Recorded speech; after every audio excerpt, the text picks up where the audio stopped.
Welcome back everyone.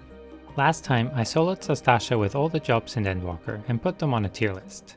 Today I'm taking on a much tougher challenge, FF14 Sprout Killer, the Aurum Vale. At minimum level, this place will eat you alive. No tier list shenanigans today. The goal is just to get it clear, on any job.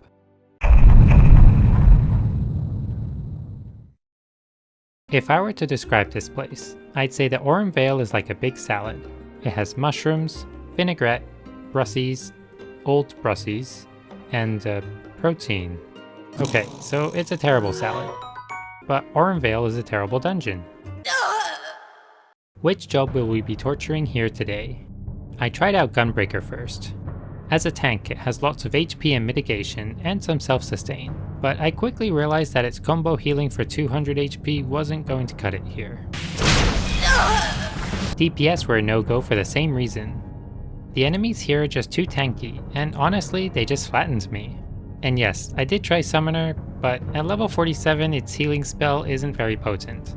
Also, it's not very useful if you get one shot. My takeaway from this self-inflicted pain was that I needed shields and healing to get anywhere in this place. So in the end, I took in Scholar, the original shield healer. Let's see if I can do it. The first enemy is a frog. I took it out without any trouble, so I figured the other frog would be just as easy. Unfortunately, I accidentally aggroed these fun guys while avoiding an AoE.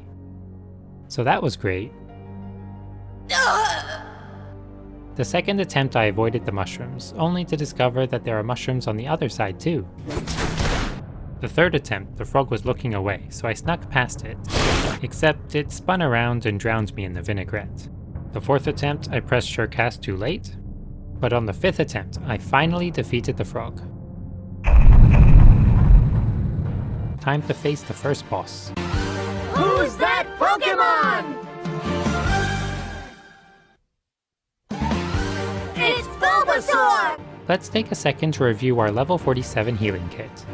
We have Adloquium, which gives us a shield, Aetherflow, which gives us 3 insta-heals a minute, Physic, which is basically Cure 1, but worse, and some cute fairy abilities that make you sparkle or something. Bulbasaur's main gimmick is Gold Rush, an attack that inflicts Gold Lung, a stacking debuff that makes you take more damage. You cleanse your Gold Lung stacks by eating the fruit growing in the arena, even though they grow next to Poisonous Fence that shove you into poisonous goop. Do you have to cleanse every stack as soon as possible? I have no idea. In Duty Finder you can just collect stacks until the healer rages in chat, but this time I'm the healer, and Eos isn't going to raise me if I die.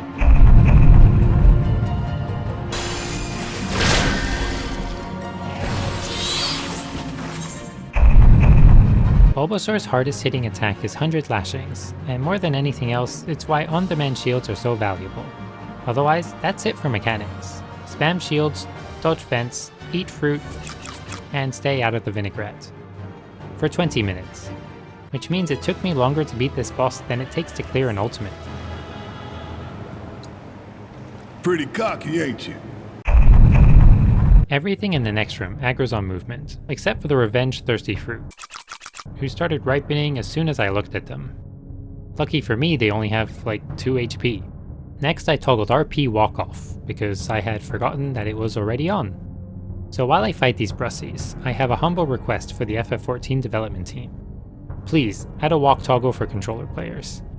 Our only options are holding the cancel button or babying the control stick. The former means we can't attack while walking, and the latter is harder than getting a Q to pop on Dynamis. I have to use a keyboard purely for the walk toggle, so please just make it a macro. Every controller player who solos Deep Dungeons or Realm Reborn Dungeons will thank you. All 5 of them. I pulled the lone scorpion on the left. It's kind of cute. Don't compliment the giant scorpion! Then I tried to fight the other scorpions.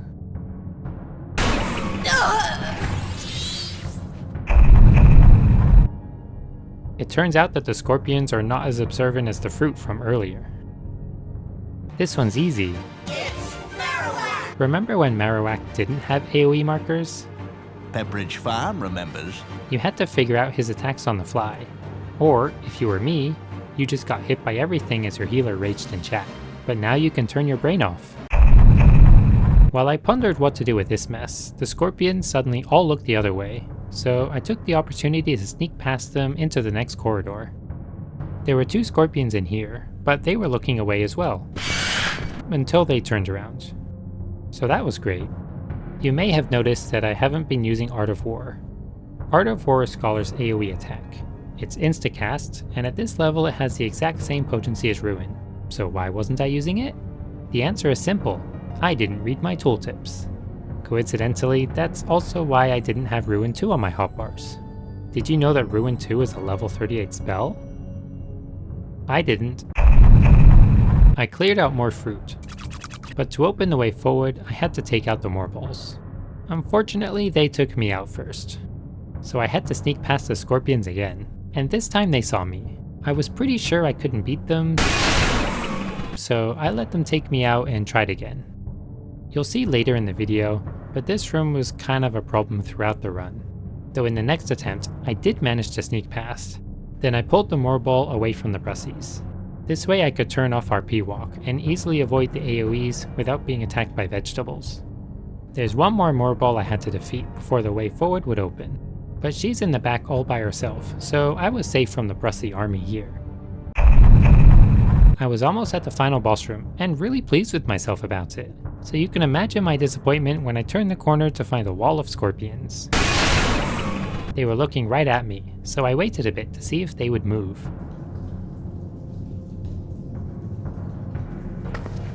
Spoiler alert, they didn't. I'm pretty sure there's no way I could fight all these guys at once. But I wondered if I pulled them somewhere else and then died, if they would face a different direction after they scurried back to their spots. Only one way to find out. I grabbed them and dashed into the final boss room. After I respawned, well, they were all facing the same way, so that didn't work. Time for plan B, which was to sidle around the scorpions to the right and sneak behind them. Remember when I said that this room would be a problem again? It was a problem, and when I did make it through, the Brussies decided that they wanted to go for a walk too. Cool. I had to try sneaking through a few times before I finally made it back to the scorpion wall at the end. As it turned out, one of these scorpions was now facing in a different direction, but that direction happened to be down the corridor to the boss room. So that was great. Time for plan C. I put on my shields, started a countdown, and made a run for it. When I reached the end, I pulled the boss and the scorpions back to the boss room entrance. What makes this plan different from the last time is I need to not die. Unfortunately, that part of the plan didn't go according to plan. At this point, there was no way I could beat this place before timing out, but if I was going to time out, I at least wanted to do it while 1v1ing the final boss. So I tried plan C again. I applied shields, set the countdown, bolted down the corridor, and after grabbing the boss, I pulled everything out of the room. But then I died again. And then I died in the problem room. But finally, it was time for the third try. And the third time's the charm, right? With the pitter-patter of venomous, stabby death trailing behind me, I pulled the boss as the countdown hit 15 seconds. With this timing, the door to the boss room would close just as the countdown hit 0. I dragged the scorpions just outside the arena, and as the countdown neared 0, I darted back in. The door closed with me inside, and 3 of the scorpions locked outside. Now I only had to fight 1 scorpion and 1 final boss, which was much more manageable. After an eternity of kiting and potshotting, I finally defeated the scorpion. This place sucks. Plan D was to be in the boss room during the duty fail screen, but for some reason my shields weren't applying. Then my fairy rage quit the dungeon. So that was weird.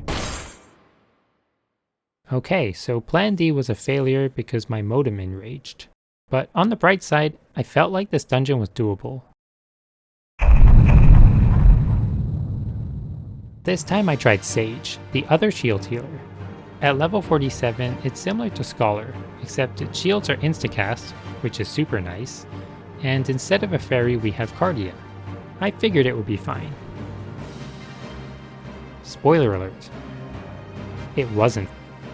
I was getting pancaked by Bulbasaur. One reason is that if your health is low on Scholar, you can run away while your fairy heals you. But if you run away on Sage, Cardia does absolutely nothing, which makes recovery difficult. The other is that I just couldn't resist using Phlegma, which is a melee attack, and hanging out in melee range isn't very safe. So I went back to Scholar. Also, I used food this time. It gave me a few hundred HP, which I guess helps a little bit. That said, I was able to one-shot the Bulbasaur this time. Pretty cocky, ain't you? The first real challenge would be the first Scorpion room. I tried to sneak through like before, but this time they spotted me, so I tried fighting them. It went great. I didn't see a way to sneak around the other way either, so I tried pulling them again.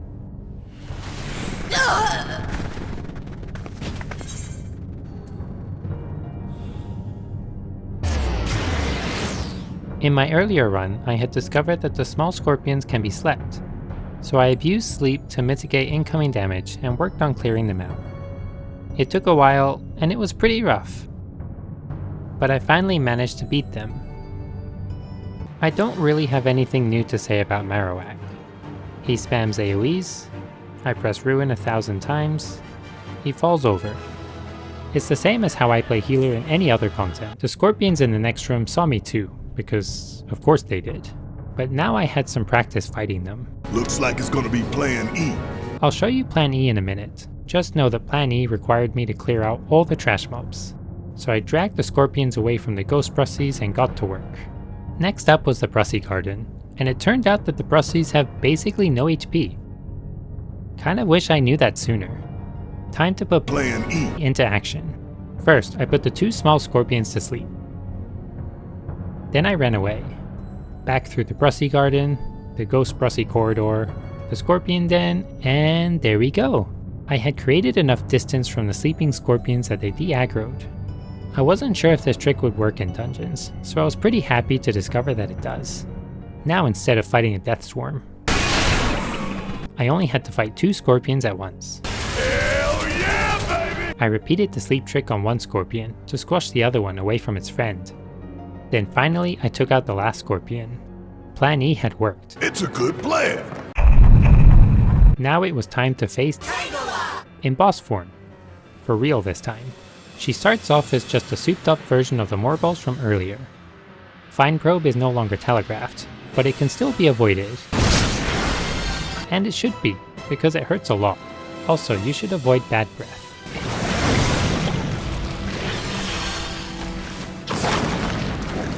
Once she's down to around 85% health, she starts using Burr Burrow. This attack does more damage the more burrs you collect, so like with Bulbasaur, you want to cleanse your debuffs as fast as you can. At least I presume that's the best thing to do? Honestly, I didn't have the time to test anything else. At half health she starts spawning fruit, which need to be destroyed before they hatch into Brussies. Fortunately, Art of War takes care of them really fast. Like, surprisingly fast actually. I don't know if they were always this weak, or maybe it's an artifact of the Endwalker HP squish. Either way, the important thing is that Plan E led me to victory. Should've called it Plan Excellent. I defeated the final boss with almost 11 minutes on the clock, proving that you can solo Aurum Vale at minimum level. On Scholar at least. So what's the takeaway from all this madness? For one, check your tooltips. Maybe I could have cleared in the first attempt if I'd realized that Art of War is just as strong as Ruin, or that Ruin 2 exists. Second, skipping mobs is cute, but it's not always worth the effort. Clearing out the Scorpion Den and Brussie Garden took a lot of time, but it let me cheese the Death Swarm at the end. Third, putting enemies to sleep can be helpful. Fourth, Eos is better than Cardia. Fifth, Phlegma is a death trap. And lastly, you don't need to heal your party members in Aurum Vale, because you can just leave them on the floor and complete the dungeon by yourself. It's a good plan. Leave a like or a comment if you want to see more dungeons, and let me know if you give this challenge a try, or if you clear on a different job. Thanks for watching.